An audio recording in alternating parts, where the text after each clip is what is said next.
And we are back. Welcome to the second quarter-final day in the Under-21 Euros. Now, I have to start by saying that I was away on a stag do last night, so I did miss both of the games. But as always, thank you for all of your support down in the comments. I was reading all of those comments on the train journey home last night. We had a lot of support for Georgia in the comments yesterday, but unfortunately for them, they were taken all the way to penalties by Israel, who once again pulled off a great result, knocking out the only remaining host nation and making it to the semi-finals.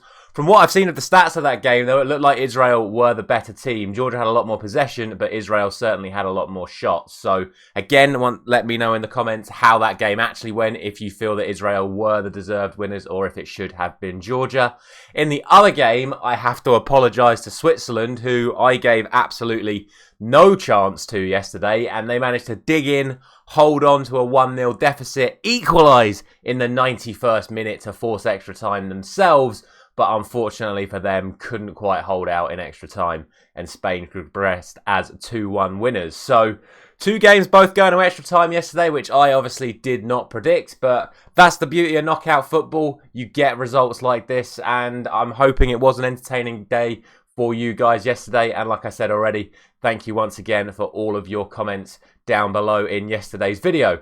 Now, obviously, like I said, I was away on a stag do no less last night, so I'm recording this morning off the back of about 3 hours sleep. So if that dedication to this series and to you guys is not worth a like or a subscribe on this video, then quite frankly, I don't know what is. But let's get into the other two quarterfinals today, which do, of course, include England's Young Lions. And let's see my thoughts on those games. And we will start with the early kickoff, which is, of course, England taking on Portugal. Now, obviously, I've watched 2.5 of England's games. I've only watched 1.5 of Portugal's. And to be honest, I think England should definitely be winning this one. My only slight concern is that a fair few of the Portugal players have Premier League experience, so they will know what they're coming up against in this game. But I've really not been impressed by Portugal so far, and I think England have been fantastic.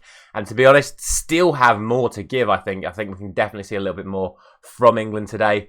And I have to look at the fixtures that we've had so far and say that we have had 3 2-0 wins in a row.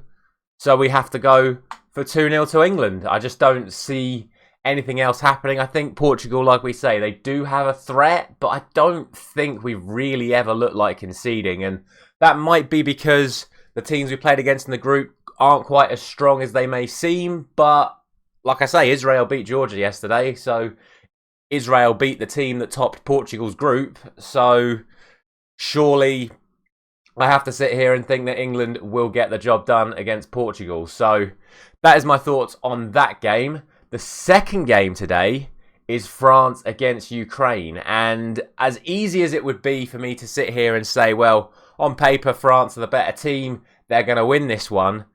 Firstly, do not underestimate this Ukrainian side. The majority of their starting 11 are full internationals that just haven't quite played enough games for the full national team to unqualify themselves from this tournament. And secondly, they've just played some fantastic football. They were arguably unlucky not to beat Spain in their final group game.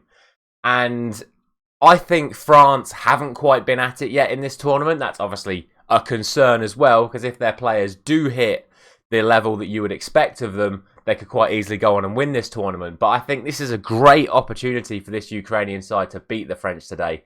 And I think unless the French are completely at it, I think we will see a Ukrainian win. So with those two things said, I'm going to go for a 2-2 draw in normal time, because both teams have been fantastic attacking-wise, but haven't particularly been great defensively. And I just think this is going to be a really open game that is just going to come down to who takes the most chances. So I can't separate them in normal time. I think it will go to extra time, as both games yesterday did. And then in extra time or in penalties, I just think that the French are going to edge it, which I don't really want to see, because like I said yesterday, I would like all of the best teams on paper to get knocked out to make England's route to victory all that much easier. But I just think France will just have enough quality or legs in extra time to get the result today. Don't get me wrong. Like I said, France could easily turn up and win this in 90 minutes. If they don't, Ukraine could easily beat them in 90 minutes. But I just can't split them right now. So that is the way I see it going. And that will be it. I've gone for an England win and a France win to round off these quarterfinals. Thank you very much for watching as always. Like I said, if you haven't done so already, let me know your thoughts on everything that happened yesterday, as well as your thoughts on today's games. I'll be back for the semi-final predictions very, very soon. I'll see you then.